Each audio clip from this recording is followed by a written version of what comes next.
Whoa. Whoa. Hi, everybody. Let's hang out and have some fun, shall we? Oh, my goodness. What a game. What a series. What kind of emotions are we all feeling as the Guardians advance to the ALCS? Wow. So much to go through in this game. You know, you feel that way after any series. There's always those critical moments where things go right, things go wrong. We point back to them, and it gets fun to, after the fact, once we know what happened, kind of unpack everything. And that's in a full series. This game felt like a full series just to itself. The level of just little intricate storylines and guys coming back from some of us, I know I'm guilty of this, us writing some of these players off as they're not going to contribute. That guy was a terrible trade deadline acquisition. And it's Lane Thomas playing the role of, I won't say unlikely hero, because we did see him just a few short days ago hit a 3-run home run in the first inning to put the Guardians up 5-0 in game one. But this is off of what we all believe is going to be the Cy Young Award winner in Tarek Skubal, who I know they had some opportunities early, but you saw that fastball cranked up to 100. It really felt like it was going to be a challenge. And somehow, after the Guardians missed some scoring opportunities earlier in the game, they load the bases again, and they're down by a run. And thankfully, we're all thinking, well, at least they have to pitch to Jose here, right? Can't put him on first base. All the bases are occupied. You could walk him and avoid something more damaging. Well, thanks to Jose's forearm here, tied up the game and set things up for Lane Thomas to ambush the man that we all think is going to win the Cy Young Award. Unlikely, just yeah, I guess it is fitting considering the circumstances and what's on the line here, and the Guardians originally being down in this series and knowing that meant if they took game 4, that Tarek Skubal is still going to be there in a game 5 if you get there. Wow. And for the game to be as grueling as it was, I mean, I thought game 4 could not get any more inside churning. This game took that to a new level, to the point where we're all looking at that bullpen. We're looking at the lack of names still left on Vogt's managerial lineup card as he's crossing them off. How are they going to get through the rest of this game? Well, everybody that played a role in this, we're going to give some love. And most important, we are going to give everyone here a chance to react. Welcome to our post-game show. The Guardians are moving on to the ALCS against the New York Yankees, the team that knocked them out of the postseason in a situation where the Guardians were up in that series 2 years ago, and now they meet the two best teams in the American League. Wow, what a series, what a game, what just incredible moments. And I'm here with you, I'm sure, feeling the same emotions as you, and I can't wait to just see how all of you made it through, because it felt like for a while I didn't know if we were going to all make it through. What a game. What a game. Start things off with Emily, who is here. I don't Hi, Emily. I don't know what that stands for. Hopefully nothing bad. Hi, Emily. Thank you for being here. John, you are with us in the live stream. Lane Thomas, the best deadline deal ever. So a few days ago, well, it was after game 1. Zach and I were doing our show, and we will be doing a full Game 5 recap, of course, at some point. But this is just our first chance to react to what we witnessed as Zach is in the locker room right now, hopefully just getting everything you can imagine dumped on top of him as that team celebrates a well-deserved series to celebrate. That was not easy. They earned that. I don't want to hear about, well, it was the Tigers. And first of all, the Tigers were how fantastic in the second half. Second of all, they beat the Astros. Going to sit there and say, well, if you look on paper, we're the better team. Well, you should have taken care of the Tigers. In any case, it was the Tigers and Guardians, a matchup that none of us expected. And the Guardians earned every ounce of this series victory. So go back to game 1. We were joking. We were saying Lane Thomas, greatest trade deadline acquisition ever. We're all laughing about it. And clearly, if you're watching the show, I would hope you could recognize that we're a little bit tongue-in-cheek about this, right? We're kind of doing the fourth wall break, a little bit of the Will Smith and Fresh Prince. Like, okay, greatest trade deadline acquisition ever. And then I get a comment from someone that took it very literally and said, have you ever heard of Andrew Miller? Yes, Andrew Miller is fantastic, was fantastic, was the ALCS MVP. So you could make a case that Lane Thomas still has another level to achieve here before we declare he's the greatest trade deadline acquisition ever. But I could not, as much as I should be the bigger person that doesn't think about these things, all I could think of was that comment when Lane Thomas slugged one over the left field fence off of Tarek Skubal, of all people. Just an unbelievable moment, and the way that ballpark just went absolutely crazy. I had to call my kids into the room, who they're still at the age where they don't really care about this stuff. Like my daughter's asking, did the Guardians score? Yes, honey, the Guardians scored. But I had to call them in just because, moments like that where the stadium is just losing, it's just coming completely unglued. Those are formative moments that we remember for the rest of our lives. You'll always remember that home run by David Fry to save the series, and then getting you to that game 5 where you saw that grand slam. It might be, maybe not, I don't know. Time will tell. Maybe it is on the same level as that Rajai Davis home run. It's a different situation because the Guardians don't win the World Series. But here comes Lane Thomas with a home run that is,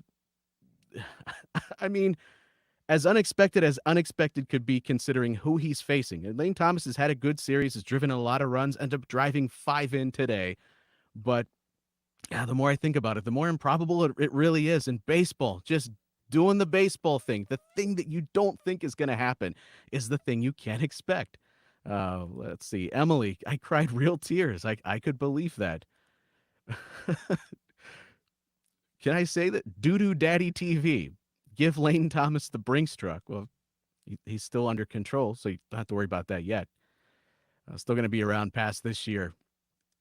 John is here. I cried too when that slam happened. I can believe it. There's just an overwhelming emotion. We're all watching this together. We have no ability to impact what is going to happen on the field. We just have to sit here and accept whatever takes place. And that is one of the hardest things we do as a species, as humans, to accept we don't have any control over this, and it drives you absolutely nuts. I could buy that. I'm not saying it's easy for the players, but I think they all would much rather be having an impact on it as opposed to sitting on the bench like the rest of us, not knowing what's going to happen. And you're just trying to survive and mentally adapt your way through a ball game. And when you see something like that, not only just the overwhelming emotion of seeing the grand slam, but I don't know if it's a case of getting older, having kids, wanting to see them play sports and do well. I see the players on the field and they're embracing, and you just see the level of happiness that everyone is getting to experience. I buy that brings some tears to your eyes. I think maybe the older you get, the more you kind of, at least you try to embrace those moments, because you realize that they don't always happen. And those things, they're going to be things you remember for the rest of your life. Jason, let's go. Yes, absolutely. Joshua hanging out with us. Thank you, little 6-pound, 8-ounce baby Jesus, for Lane Thomas. Oh, I can't wait to get to this, and we'll expand on this more just in the upcoming show I do with Zach.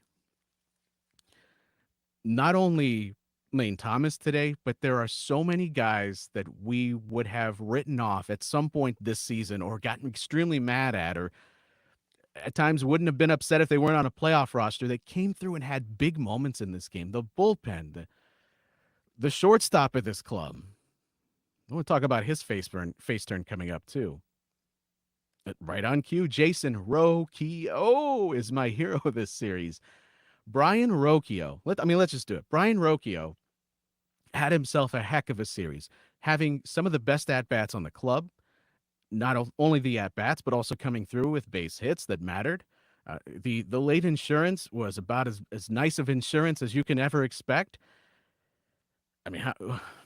I love Emmanuel Clase. I would rather have nobody else on the mound in that situation. I absolutely wanted another run there. I wanted a 4-run lead compared to just a 3-run lead. Just with the way Detroit was fighting back and making this close every single inning.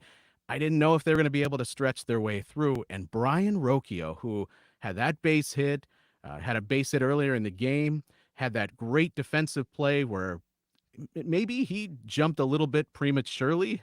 I mean, I would have not been surprised if he was surprised at the line drive that came off the bat. He could have been fooled a little bit, but he stuck with it. He didn't do the rookie thing, the young player thing, and all of a sudden drop it. No, and that was a big out.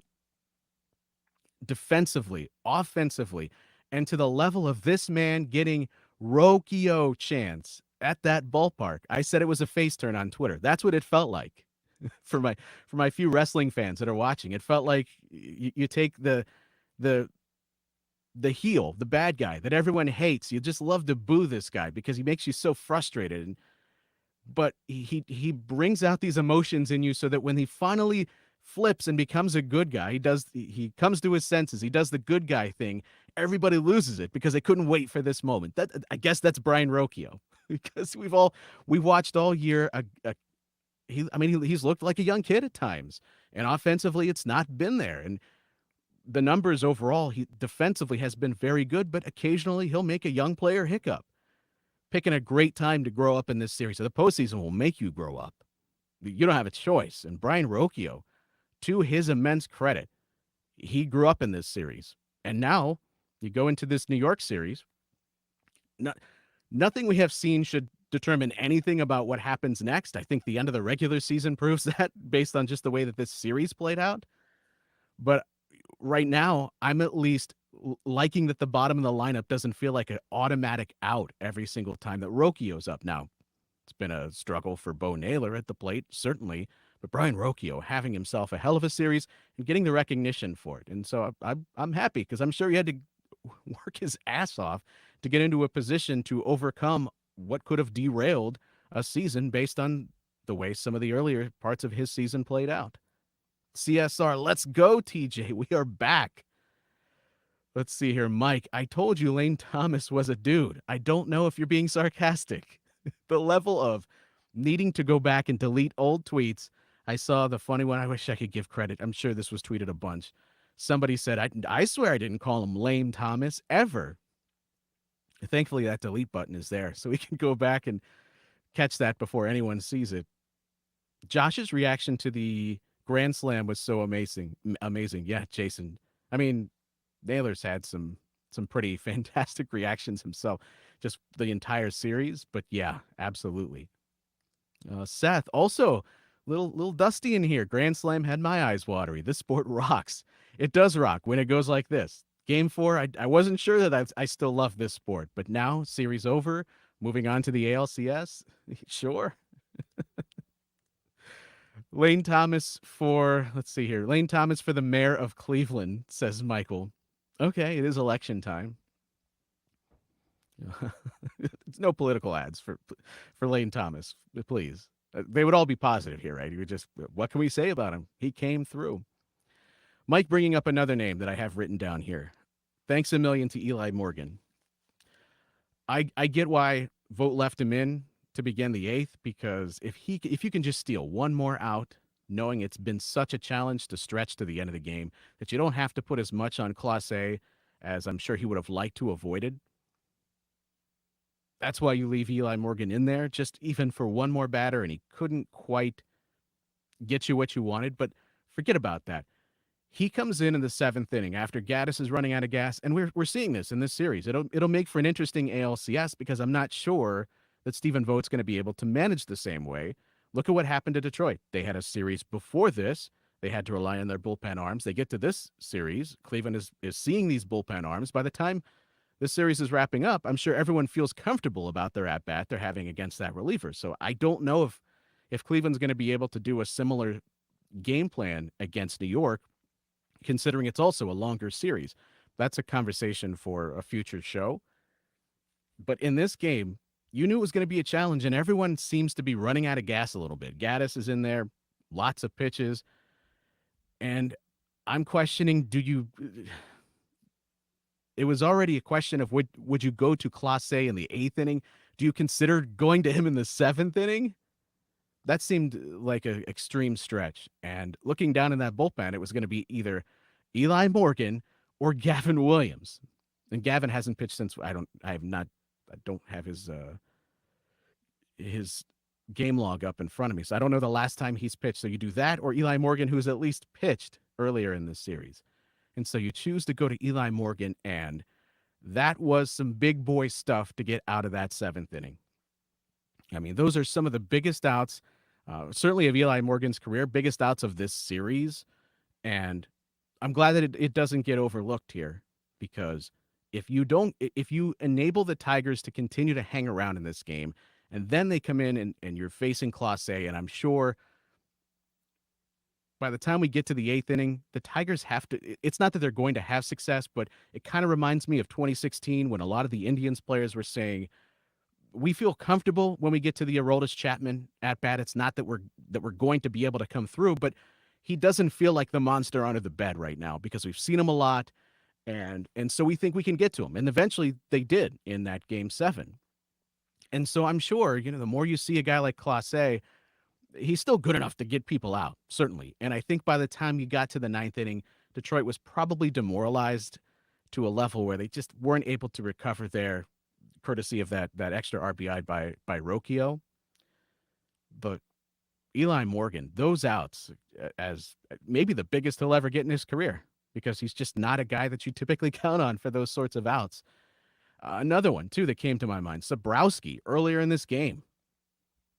Being able to, when Cade Smith is sort of running out of gas, you go to Sabrowski and I know he walked one guy, but to just get me one out, get to the next clean inning so that you can set it up. And Walters faltered, and Walters, Heron, and Gaddis all gave up a run here.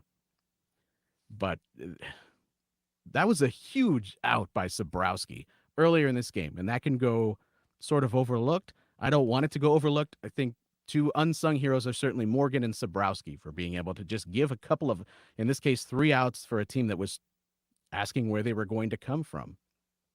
All right, let's get back to the live stream here. Jonathan, all my future children will be named Lane Thomas. Okay. I wonder, maybe your wife will be cool with it. I don't know. Hello from a Swedish Guards fan. How about that, Patrick? Let's go Guards. AIZ, I think. I listened to Lane Thomas interview on TBS and David Fry interview on radio. No one talked about Kwan. That guy is on fire. He's right here. He's in my notes. He absolutely should be talked about. How many weeks do we referenced on the show just how much this offense feels different when he is a threat at the top of the lineup, and not necessarily coming through with tons of bombs or anything, but he's the guy that's an absolute pest. And in this series, you have to know Detroit pitchers had to be saying lots of things under their breath every time Stephen Kwan came up, because he was the hardest out in this series. And he has now a 10-game hitting streak, tying Kenny Lofton for the longest in club history. It was his 3rd consecutive 3-hit day. Yeah. And it means a lot for when the top of the lineup, Kwan, is on base and there's traffic there for the guys that are supposed to drive in runs, and then you make life difficult, and there's no margin for error facing Jose, and you've got to make a perfect pitch, and that's where you make a mistake and you hit him on the arm. And now the game is tied again, but it all starts with, in the case of Rocchio, certainly creating some offense in this series, but Stephen Kwan, wow, they desperately needed this, and we said this in the live stream after Game 4. I wonder if, not that it was a strategic thing to take time off because of the injury, that he wanted to be in there, I'm sure. But I'm wondering, for a guy that maybe needed a mental reset, how much did the mental reset toward the end of the year, the time off, allow him to just collect himself again and get back right so that he could be okay physically, of course, most important thing, but mentally. So he's not just the snowball out of control of trying to get a hold of where his season went. And it has been terrific to watch Stephen Kwan get back to being the sort of hitter we know he can be. This looks like that Kwan we saw that was flirting with 400 for parts of the first half. Cornerstone says, so happy I get another week with this team and this podcast. All right, well, thank you for being here. God bless Cleveland and God bless this team. Dan says simply, woo! Jason, extend Kwan and Thomas. Smokey, did you imagine the crowd doing a Rocchio chant before the series started? No, never in my life did I think that was going to happen. And not only did it happen, but then he came through. He drives in a run after they're chanting his name. It's a heck of a moment. David Fry's squib single, low-key biggest moment of the game. Let's see here. I'll be getting my master's from Rocchio State University, says guest. Cool. Guess who has to name his born son Lane now? Uh, I don't know. Who? Maybe lots of people in Cleveland now. Blonde Rocchio is a different man. Maybe it's the hair. Ryan, Eli Morgan, but no, it's actually Elite Morgan. Some elite innings there, or outs. I actually scared my dogs when the grand slam happened, says Michael. I don't know if that showed up on the stream or not. There you go, Michael. I scared my kids a couple of times in this game. I usually don't make many audible noises now. Just covering the team for several years kind of gets knocked out of you a little bit of that fandom, that little bit of that instant reaction to things happening. Not that I don't appreciate them, but I think years of, hey, no cheering in the press box and having other things to worry about other than just the team winning kind of changes that in you as a fan. But now I just host the show and I just talk to you. I get a chance to kind of be a fan again. And so a game like this, I was absolutely right there with you, making some very loud screams that I'm sure shook my kids a little bit. Let's freaking go, boys. Chubba Wubba Hubba 24. Okay. Let's see here. What else do we have here? Tons of comments rolling in. Sorry if I don't get to everybody here, but I'll try my best I can. Michael, pretty crazy that in game 4, the Guardians go down and immediately take back the lead the next half inning. Same case in this game.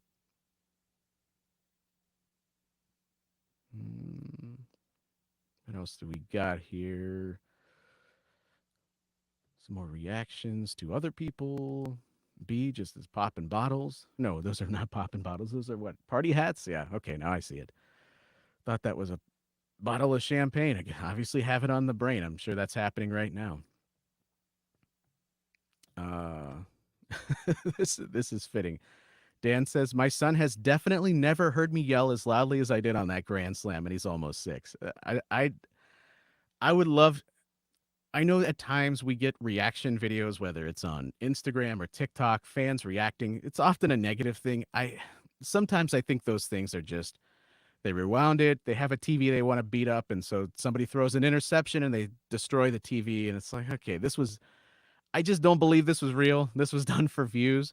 But I would love if there were any videos of people just reacting to that in the moment. Because again, it's not surprising because you acquired Lane Thomas to be able to hit lefties. And so you shouldn't be shocked that he hit a home run off of a lefty. That's what you brought him here to do. But at the same time, look at who it was against. Look at the situation. And you had just come back to tie this game.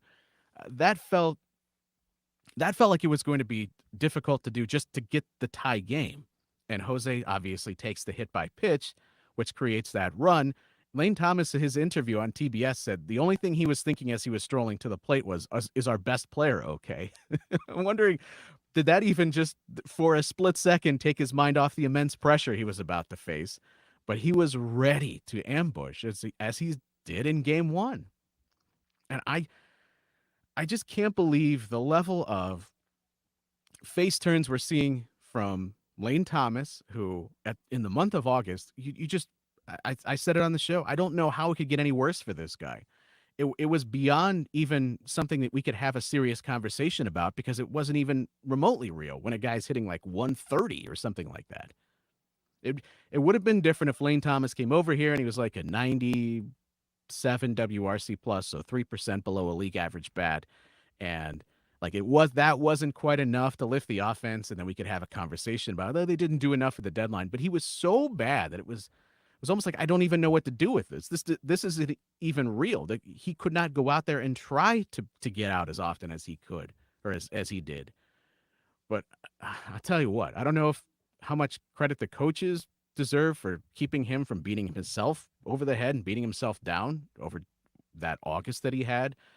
You obviously give a lot to Lane Thomas to be able to funnel that away, to get past that and be the guy that he was into September and now in the postseason. But now you flush all that. That's the funny thing about the postseason. We have all these narratives and things we believe about these players, but because we're talking about 5 game series, 7 game series, or in the case of when you got to survive a 3 game series at the start, your entire outlook of what Lane Thomas's season was once he got here is now it's completely changed. You won't even think to remember how bad he was. All you remember now is this guy came through in the biggest moment against the best pitcher and got you to the ALCS. That is incredible. That's the incredible part about this game.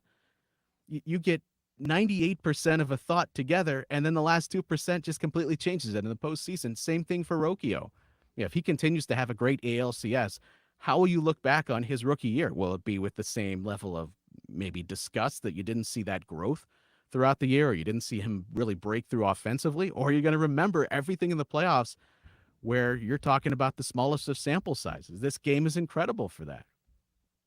It will feel like Sobrowski and Walters were on this team forever because that's what you remember at the tail end of the year when we're actually talking about guys that had barely a handful of appearances. And then Clase. How about Clase? I think you give a lot of credit to Clase for being a great pitcher, sure, and that helps you get through anything. But there's a lot of talk in this series about Detroit has seen him. They can get after him. He's mortal now. He gave up the 3-run home run in Game 2, and the Tigers have to be sitting over there going, "Yeah, this is the big bad closer. We can get to him." I thought that strikeout to end the 8th inning when he's staring down, he's like looking into the Tigers' dugout. He's looking. That guy, he knew what was up. He knew what that. I'm sure he had some idea of what the Tigers felt behind the scenes. Oh, we can get to this guy, and you think, really? And then he comes back out in the 9th inning, and it's not even close. Nothing. There's nothing they can do. It's done. Operating with a 4-run lead, that helps. But I appreciated the Clase staring down the Tigers in the 8th inning. Like, yeah, I'm still pretty good. Doesn't matter how much you've seen me. If I execute what I want to do, I'm still pretty damn good. How about the fact we even talked about the guy that started this game and the decision to go to the bullpen as early as they did? I can't wait for this Game 5 recap with Zach. All right, let's get to some more of your reactions. John, I was walking my dog listening to Hamilton Thursday after the 6th because I was too nervous to watch. Had to do it again after the 6th. My dog is going to lose a lot of weight. Go Guards. That's fantastic. And I'm right there with you. I just got too much nervous energy. I was folding clothes at like the 3rd inning. I was doing some laundry as I was sitting there watching it. You do what you got to do to be able to mentally get through this, right? There are times where you're like, I can't look. I can't see this. And then TBS is like, we got you. We'll just turn off the broadcast. We'll go to some sort of gambling commercial here in the middle of after we see an out recorded. Was it right after the Rocchio leaping grab, and then they go to a commercial, and you're thinking, what the hell, bros? I know I'm having trouble watching this, but can I actually just have the choice to watch it? You don't need to turn it off for me. SB, Rocchio has really elevated himself. Playoff Rocchio is quality at bats. Let's see here. Any more? A lot of conversation in the comments, talking to each other.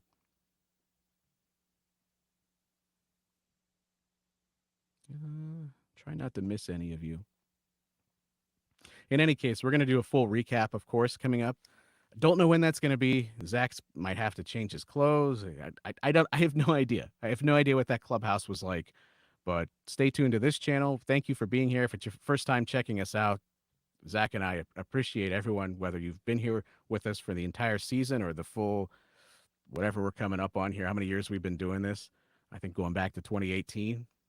Thank you for being here from the start. If you just found us this year, it's been a heck of a lot of fun.